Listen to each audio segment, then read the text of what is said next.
Halo teman-teman semua, kembali lagi di Undang Project. Teman-teman semua, ketika bertemu dengan Kak Uce, kalian sudah tahu ya, kita akan belajar sains. Nah, sekarang kita akan belajar sains materinya di kelas 5, yaitu tentang alat gerak. Nanti teman-teman semua akan belajar tentang alat gerak pada manusia dan pada hewan. Itu dia. Nah, sekarang kita masuk ke dalam tujuan pembelajarannya. Kakak harap teman-teman semua dapat menyebutkan alat gerak pada manusia dan hewan beserta fungsinya. Yang kedua, teman-teman semua mampu menjelaskan cara memelihara kesehatan alat gerak manusia. Dan yang terakhir, kakak harap teman-teman semua dapat membuat model sederhana alat gerak manusia atau hewan. Itu dia tujuan pembelajaran hari ini. Kita masuk ke dalam pembelajaran yang pertama. Seperti yang teman-teman lihat, kita akan belajar tentang alat gerak pada manusia. Nanti kita akan belajar tentang rangka, kemudian fungsi rangka. Yang ketiga ada bentuk dan jenis tulang pada manusia. Yang keempat ada sendi, dan yang kelima otot. Nah, itu dia pelajaran kita hari ini. Oke, kita masuk ke dalam bagian rangka. Rangka ialah sistem gerak manusia yang tersusun dari tulang dan otot. Tulang-tulang pada tubuh membentuk rangka. Rangka manusia terbagi menjadi, yang pertama ada tulang tengkorak, yang kedua tulang belakang, yang ketiga ada tulang anggota badan, yaitu ada tulang rusuk, dada, dan bahu.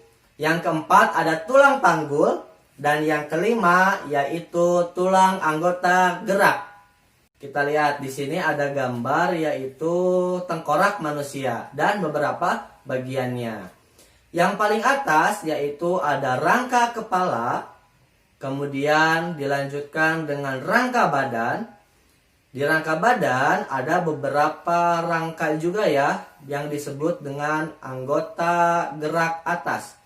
Kemudian dilanjutkan dengan rangka anggota gerak bawah. Nah, maksudnya mengapa dibedakan antara rangka anggota gerak dan tidak? Yang termasuk ke dalam rangka anggota gerak yaitu semua rangka yang dapat digerakkan ya tentunya. Selanjutnya kita bahas tentang rangka kepala.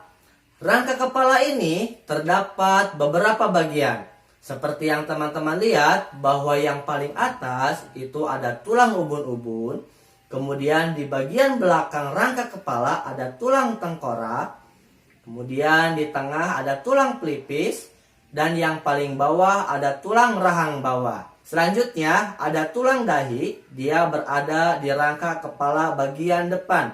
Selanjutnya ada tulang baji, yaitu di samping rangka kepala. Kemudian ada tulang air mata, dilanjutkan dengan tulang hidung. Di bawah tulang hidung terdapat tulang pipi. Di bawah tulang pipi ada tulang rahang atas, dan terakhir ada tulang lidah. Teman-teman, kita masuk ke dalam rangka anggota gerak. Seperti yang teman-teman lihat, di sini ada rangka anggota gerak bagian atas dan ada rangka anggota gerak bagian bawah. Rangka anggota gerak bagian atas, seperti yang teman-teman lihat, ada di sebelah kiri teman-teman semua.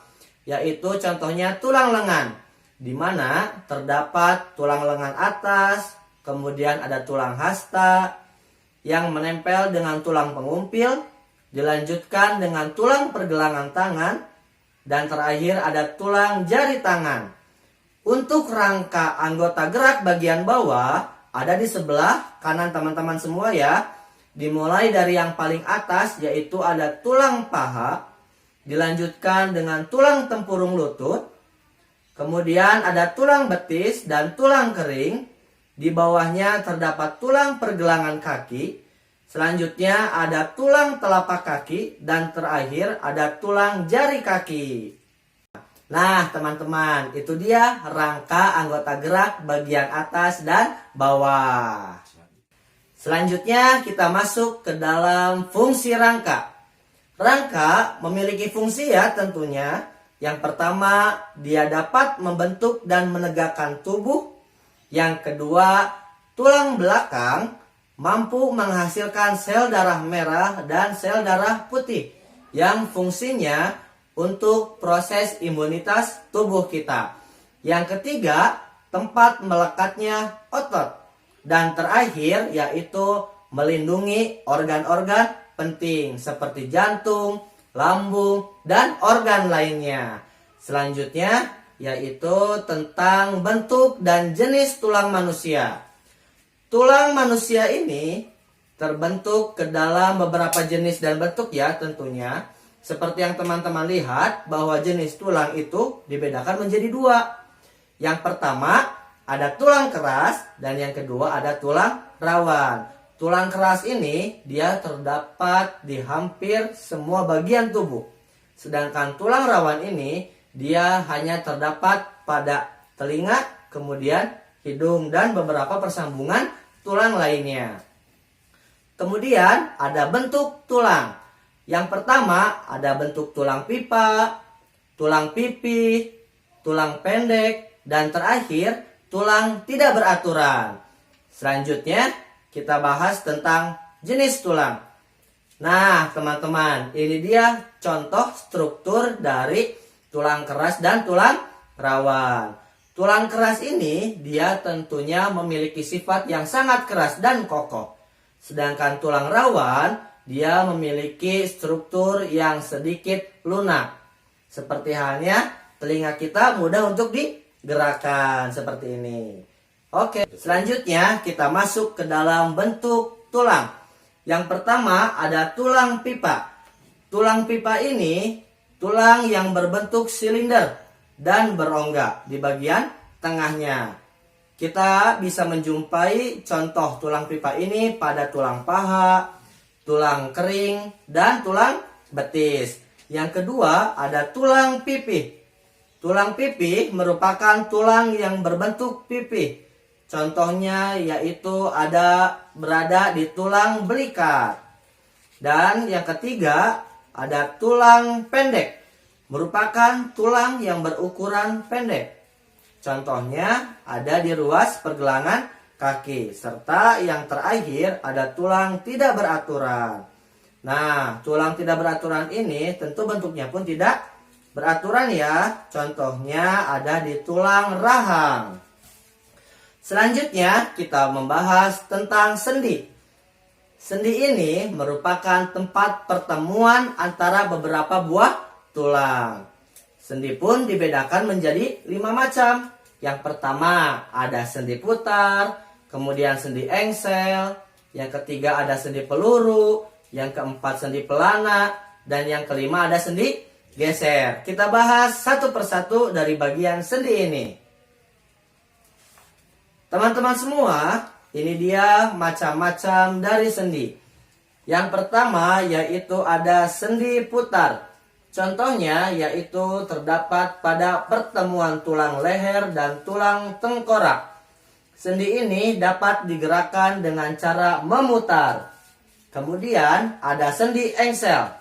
Contohnya terdapat pada pertemuan tulang lengan atas dan tulang hasta. Sendi ini hanya dapat digerakkan ke satu arah saja. Kemudian ada sendi peluru. Sendi peluru ini tempat pertemuan tulang berbentuk bola dan tulang berbentuk mangkuk. Sendi ini dapat bergerak ke semua arah ya, seperti antara tulang panggul dan tulang paha. Selanjutnya, sendi pelana. Contohnya terdapat di antara tulang telapak tangan dan tulang ibu jari. Sendi ini dapat digerakkan ke dua arah. Dan yang terakhir yaitu sendi geser. Sendi ini terdapat di antara tulang-tulang pergelangan kaki. Gerakan sendi ini terbatas, yaitu hanya dapat menggeser saja. Selanjutnya kita bahas tentang otot. Otot merupakan alat gerak aktif karena dapat menggerakkan tulang. Ketika otot bekerja, otot akan membesar, memendek, bahkan dia sampai mengeras. Nah, kerja otot akan menyebabkan tulang tertarik sehingga kita dapat bergerak. Sebagai contoh, ketika teman-teman semua sedang memamerkan otot tangan kalian, kakak akan memamerkannya. Contohnya, ketika teman-teman sedang melakukan gerakan U, tangan setengah U ini, di sini terdapat dua contoh otot. Ada bicep yang atas dan yang bawah adalah tricep. Ketika teman-teman sedang melakukan gerakan tangan seperti yang kakak lakukan, nah, otot bicep ini dia sedang melakukan kontraksi. Kemudian, otot tricep dia sedang melakukan relaksasi. Itu dia salah satu contohnya. Kita bahas tentang jenis-jenis otot. Otot dibedakan menjadi 3. Yang pertama ada otot jantung, kemudian otot polos, dan terakhir ada otot lurik. Untuk otot jantung tentunya hanya ada di otot jantung saja ya, tidak ada di organ lainnya. Untuk otot polos, otot ini hanya terdapat pada organ-organ bagian dalam saja. Nah, sebagai contoh yaitu terdapat di usus, kemudian di lambung, dan beberapa organ lainnya. Dan yang terakhir yaitu otot lurik. Otot lurik ini dia menempel di beberapa rangka. Dan otot lurik ini dapat dikendalikan oleh pikiran kita. Ketika tangan kita ingin bergerak seperti yang kakak lakukan, nah ini dapat dilakukan melalui pengendalian pikiran ya. Kemudian misalnya ketika kakak ingin mulai berhitung 1, 2, 3. Nah ini salah satu contoh dari pergerakan otot lurik. Selanjutnya kita membahas tentang kelainan dan cara memelihara kesehatan alat gerak manusia. Kelainan pada alat gerak ini dibedakan menjadi 3 ya. Yang pertama ada retak dan patah tulang. Yang kedua ada rakitis. Dan terakhir yang ketiga ada skoliosis, lordosis, dan kifosis. Kita bahas satu persatu ada apa aja nih kelainan pada alat gerak ini. Yang pertama, retak dan patah tulang. Kelainan ini terjadi pada tulang yang diakibatkan oleh benturan dengan benda yang sangat keras. Benturan tersebut dapat disebabkan oleh kecelakaan jatuh. Biasanya, retak dan patah tulang ini banyak dialami oleh beberapa pengendara kendaraan yang kurang berhati-hati ketika di jalan raya. Kita lihat nih bagaimana perbedaan antara retak dan patah tulang. Seperti yang teman-teman lihat pada tulang retak sesuai dengan hasil ronsennya bahwa tulang kaki tersebut hanya mengalami retakan, tidak mengalami kerusakan yang sangat parah. Tetapi pada tulang patah seperti yang teman-teman lihat bahwa hasil ronsen tersebut menunjukkan ada bagian tulang yang patah terlepas dari bagiannya. Selanjutnya kita bahas tentang rakitis. Rakitis diakibatkan oleh kekurangan kalsium, fosfor, dan vitamin D. Akibatnya tulang tidak tumbuh dengan normal. Penyakit rakitis dapat membentuk tulang kaki bengkok seperti huruf X atau huruf O.